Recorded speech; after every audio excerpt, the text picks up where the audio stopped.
ಓಂ ಶ್ರೀ ಮಹಾಗಣಾಧಿಪತಿಯೇ ನಮಃ. ಓಂ ಶ್ರೀ ಮಾತ್ರೇ ನಮಃ. ಓಂ ಶ್ರೀ ಗುರುಭ್ಯೋ ನಮಃ.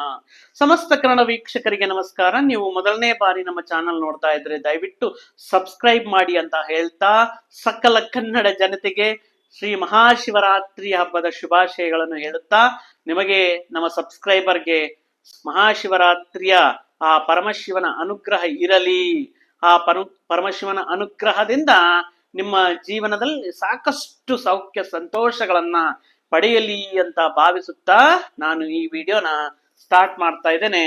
ಮುಂದಿನದಾಗಿ ಈ ಮಹಾಶಿವರಾತ್ರಿ ಶ್ರೀ ಪಾರ್ವತಿ ಪರಮೇಶ್ವರ ಕಲ್ಯಾಣವು ನಡೆಯುವಂತಹ ಲಿಂಗೋದ್ಭವ ಆಗಿರುವಂತಹ ಈ ಮಹತ್ವದ ದಿನ ಆಗಿರುವಂತಹ ಈ ಮಾಘ ಶುದ್ಧ ಕೃಷ್ಣ ಪಕ್ಷದಲ್ಲಿ ಬರುವಂತಹ ಚತುರ್ದಶಿ ದಿನದಂದು ನಾವು ಆ ಪರಮೇಶ್ವರನನ್ನ ಭಕ್ತಿಯಿಂದ, ಶ್ರದ್ಧೆಯಿಂದ ಮತ್ತು ಅರ್ಚನೆಯಿಂದ, ಸೇವೆಯಿಂದ, ನಾಮಸ್ಮರಣದಿಂದ ನಾವು ಈ ದಿನ ಬಹಳ ನಿಷ್ಠೆಯಿಂದ ತ್ರಿಕರಣ ಶುದ್ಧಿಯಾಗಿ ನಾವು ಶಿವನನ್ನ ಪೂಜೆ ಮಾಡ್ತಾ ಇರ್ತೇವೆ.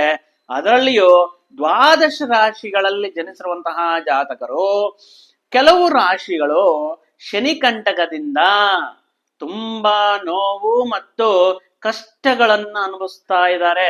ಅಂತಹ ಜಾತಕರಿಗೆ ಈ ಮಹಾಶಿವರಾತ್ರಿ ಎಂದು ಈ ವಿಧವಾಗಿ ಈ ರೀತಿ ನೀವು ಪರಮಶಿವನನ್ನ ಪೂಜಿಸಿದರೆ ಅತ್ಯಂತ ಶುಭವಾದ ಘಟನೆಗಳು ಮತ್ತು ಅದೃಷ್ಟವು ನಿಮ್ಮನ್ನು ಹುಡುಕುತ್ತಾ ಬರುತ್ತೆ ಅಂತ ಹೇಳ್ತಾ ಇದ್ದೇವೆ.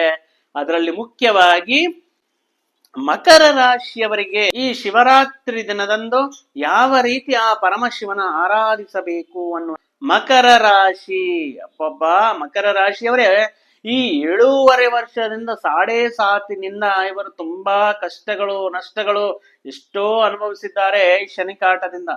ಈ ಶನಿಕಾಟದಿಂದ ಈ 7.5 ವರ್ಷದಿಂದ ಅನುಭವಿಸಿರುವಂತಹ ಈ ಸಾತಿನ ಸಮಸ್ಯೆಗೆ ಈ ಫೆಬ್ರವರಿ ಮಾಸ ಶಿವರಾತ್ರಿದಿಂದ ಇವರ ಸಮಸ್ಯೆಗಳಿಗೆ ಯಾವುದನ್ನ ಇವರು ಕಳ್ಕೊಂಡಿದ್ದಾರೋ, ಯಾವ ವಿಷಯವನ್ನ ಇವರು ತಮ್ಮ ಜೀವನದಲ್ಲಿ ಮಿಸ್ ಮಾಡ್ಕೊಂಡಿದ್ದಾರೋ ಇಲ್ಲ ಕಳ್ಕೊಂಡಿದ್ದಾರೋ ಅಂತಹ ವಿಷಯಗಳನ್ನ ಆ ಪರಮಶಿವನು ಈ ಶಿವರಾತ್ರಿಯಿಂದ ನಿಮಗೆ ಕರುಣಿಸುತ್ತಾ ಇದ್ದಾನೆ. ಆ ಕಾರಣದಿಂದ ಈ ಮಹಾಶಿವರಾತ್ರಿ ಎಂದು ಮಕರ ರಾಶಿ ಜಾತಕದವರು ಮುಖ್ಯವಾಗಿ ಈ ನಿಮಗಿರುವಂತಹ ಕಷ್ಟಗಳು, ನಷ್ಟಗಳು, ವಿಳಂಬಗಳು, ಕೌಟುಂಬಿಕ ಸಮಸ್ಯೆಗಳು, ಹಣಕಾಸಿನ ಸಮಸ್ಯೆಗಳು ಸಕಲವೂ ಎಲ್ಲವೂ ಬಗೆಹರಿಯಬೇಕು ಅಂದರೆ ಈ ಮಹಾಶಿವರಾತ್ರಿ ದಿನದಂದು ನಿತ್ಯ ಮತ್ತು ನಿಷ್ಠೆಯಿಂದ ಉಪವಾಸ ಆಚರಣೆ ಮಾಡಿ. ಉಪ ಅಂದರೆ ಹತ್ತಿರವಾಗಿ, ವಾಸ ಅಂದರೆ ಇರುವುದು, ಸ್ಥಾನ ಮಾಡ್ಕೊಂಡಿರೋದು.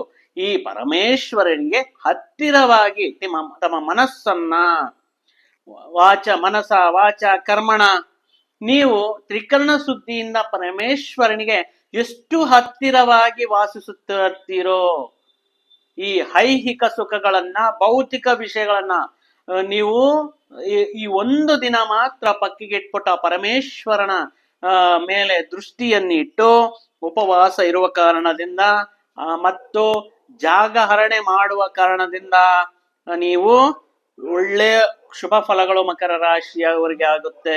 ಉಪವಾಸ ಅಂತ ಹೇಳ್ತಾ ನೀವು ಮಧ್ಯದಲ್ಲಿ ಆಹಾರ ಸೇವನೆ ಮಾಡೋದು, ಹಾಲನ್ನ ತಗೊಳ್ಳೋದು, ಹಣ್ಣು ಫಲಹಾರಗಳನ್ನ ತಗೊಳ್ಳೋದು, ಈ ರೀತಿ ನಿಮಗೆ ಆರೋಗ್ಯ ಸಹಕಾರ ಇಲ್ಲದಿದ್ರೆ ಈ ರೀತಿ ಮಾಡಬಹುದು.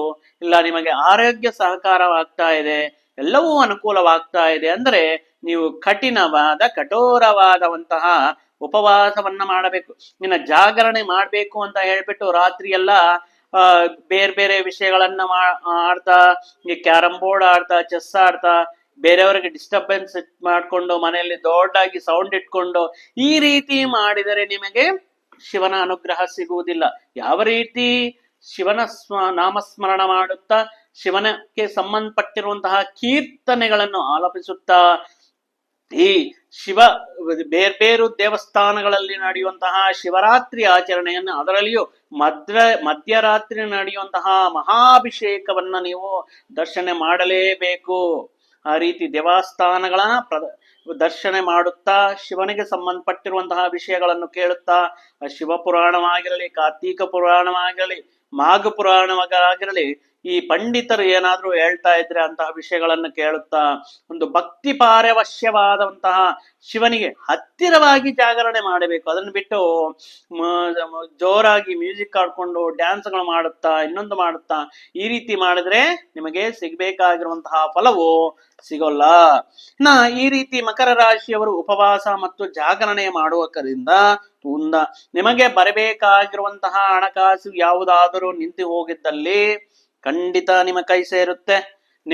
ನೀವು ಯಾರಿಗಾದ್ರೂ ಸಾಲ ಕೊಟ್ಟಿರ್ತೀರ, ಆ ವಿಷಯಗಳಲ್ಲಿ ತುಂಬಾ ನಿಮ್ಮನ್ನು ಸತಾಯಿಸ್ತಿರ್ತಾರೆ, ಅದನ್ನ ರಿಟರ್ನ್ ಮಾಡುವಂತಹ ವಿಷಯಗಳಲ್ಲಿ ತುಂಬಾ ವಿಳಂಬತೆ ಮಾಡ್ತಾ ಇರ್ತಾರೆ. ಅಂತಹ ನಿಮಗೆ ಬರಬೇಕಾಗಿರುವಂತಹ ಸಾಲ ಕೊಟ್ಟಿರುವಂತಹ ಅಮೌಂಟ್ ನಿಮ್ಮ ಕೈ ಸೇರುವುದು, ಮತ್ತು ತುಂಬಾ ಜನ ಅವರಿಗೆ ಶಕ್ತಿ ಸಾಮರ್ಥ್ಯವೂ ಇದ್ದರೂ, ಅವರಿಗೆ ಬೇಕಾಗಿರುವಂತಹ ಕ್ವಾಲಿಫಿಕೇಶನ್ ಇದ್ದರೂ ಈ ಪರಿಸ್ಥಿತಿಗಳಿಗೆ ಈ 7.5 ವರ್ಷದ ಶನಿಕಾಟದಲ್ಲಿ ಕಮ್ಮಿ ವೇತನಕ್ಕೆ ಕೆಲಸ ಮಾಡ್ತಾ ಇರ್ತಾರೆ, ಕಮ್ಮಿ ಆದಾಯ ಬರೋ ಕಡೆಯಿಂದ ಕೆಲಸ ಮಾಡ್ತಾ ಇರ್ತಾರೆ.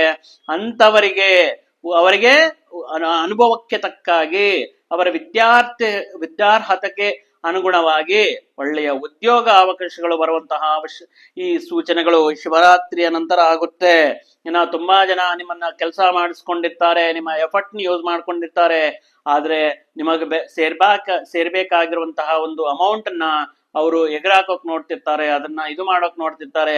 ಅಂತಹ ಸಮಸ್ಯೆಗಳಿಂದ ನಿಮಗೆ ಬಹುಬೇಗ ಪರಿಹಾರ ಸಿಗುತ್ತೆ ಶಿವರಾತ್ರಿ ಎಂದು ನೀವು ಈ ರೀತಿ ಶಿವಾರಾಧನೆ ಮಾಡಿದರೆ. ಕಷ್ಟು ಸಮಸ್ಯೆಗಳಿಂದ ಹೊರಗಡೆ ಒಂದೊಂದೇ ಹಂತವಾಗಿ ಹೊರಗಡೆ ಬರುವುದಕ್ಕೆ ನಿಮಗೆ ಈ ಪರಮಶಿವನು ಅನುಕೂಲ ಮಾಡಿಕೊಡ್ತಾನೆ. ಅದೇ ವಿಧವಾಗಿ ವಿವಿಧ ಮಾರ್ಗಗಳ ಮುಖಾಂತರ, ವಿವಿಧ ವಿಷಯಗಳ ಮುಖಾಂತರ ನಿಮಗೆ ಧನ ಆದಾಯವು ಆಗುವುದಕ್ಕೆ ಅವಕಾಶ ಇರುತ್ತೆ. ಆರೋಗ್ಯದಲ್ಲಿ ಏನಾದರೂ ತೊಂದರೆಗಳು ಇದ್ದರೂ ಈ ಮಹಾಶಿವರಾತ್ರಿಯಿಂದ ನೀವು ಈ ರೀತಿ ಆಚರಣೆ ಮಾಡಿಕೊಂಡರೆ ಆರೋಗ್ಯದಲ್ಲಿ ಉತ್ತಮ ಮಟ್ಟದಲ್ಲಿ ನಿಮಗೆ ಅನಾರೋಗ್ಯ ಸಮಸ್ಯೆಗಳು, ಅಪಮೃತ್ಯು ದೋಷಗಳು ನಿವಾರಣೆಗೆ ನಾವು ಒಂದು ಮಂತ್ರವನ್ನು ಹೇಳ್ತೇವೆ. ಓಂ ತ್ರ್ಯಂಬಕಂ ಯಜಾಮಹೇ ಸುಗಂಧಿಂ ಪುಷ್ಟಿವರ್ಧನಂ ಉರ್ವಾರಿಕುಮೋಗಬಂಧನಾತ್ ಮೃತ್ಯುರ್ಮುಕ್ಷೀಯಮಾಮೃತಾತ್ ಅನ್ನುವಂತಹ ಒಂದು ಮಂತ್ರ ಆ ಪರಮಶಿವನಿಗೆ, ರುದ್ರನಿಗೆ ಸಂಬಂಧಪಟ್ಟಿರುವಂತದ್ದು. ಆ ಕಾರಣದಿಂದ ನಿಮಗೆ ಆರೋಗ್ಯದಲ್ಲಿ ಏನಾದರೂ ಸಮಸ್ಯೆಗಳಿದ್ದರೂ ಈ ಮಹಾಶಿವರಾತ್ರಿ ಎಂದು ಈ ರೀತಿ ನೀವು ಈ ವಿಧವಾಗಿ ನಿಷ್ಠೆಯಿಂದ ನೀವು ಪರಮಶಿವನನ್ನು ಆರಾಧಿಸಿದರೆ ನಿಮಗೆ ಸಾಕಷ್ಟು ಶುಭಗಳು ನಿಮ್ಮ ಜೀವನದಲ್ಲಿ ನಡೆಯುತ್ತಾ ಅಂತ ಹೇಳುತ್ತಾ ನಾನು ಈ ವಿಡಿಯೋನ ಇಲ್ಲಿಗೆ ಮುಗಿಸ್ತಾ ಇದ್ದೇನೆ.